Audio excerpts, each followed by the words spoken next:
Sensibilisation dès le jeune âge sur l'importance de la conformité fiscale.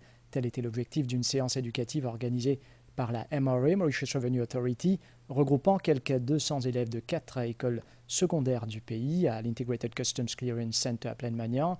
L'accent a été mis sur la conformité volontaire, qui est la pierre angulaire d'un système fiscal efficace, et sur l'utilisation des impôts pour financer des services publics essentiels, ainsi que pour soutenir les plus vulnérables de la société. Les différents types de taxes telles que la TVA et les droits d'acquise, ainsi que les différentes catégories de contribuables, quelques-uns des sujets abordés lors de cette séance pédagogique regroupant quelques 200 élèves. L'accent a été mis sur le respect volontaire du paiement des impôts, favorisant ainsi une culture de transparence et d'intégrité. Donc, étant moi-même une étudiante d'économics, cela m'a aidé et m'a éclairci sur plusieurs aspects de notre chapitre, qui est taxation et les monetary policy.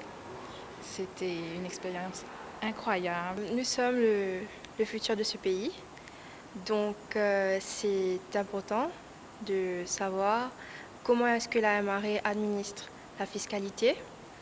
Du coup, ça nous a beaucoup aidé aujourd'hui à mieux savoir après comment se préparer et d'être de bons gens qui contribuent dans la société.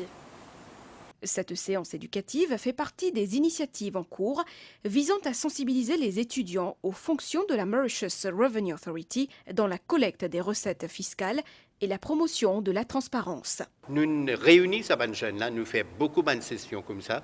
La valeur du jour, nous faisons une séance d'éducation d'à peu près 80 collèges. Okay? Nous avons envie que ces jeunes-là soient initiés à la culture de la fiscalité. Comme ça, demain, ils deviennent bons contribuables. Et surtout, ils ne pas payer taxes par obligation, mais par volontairement. Une occasion pour la MRA de souligner également que les impôts ne sont pas simplement une obligation financière, mais un élément vital de notre société, puisqu'ils financent des services publics essentiels tels que l'éducation, la santé et les infrastructures.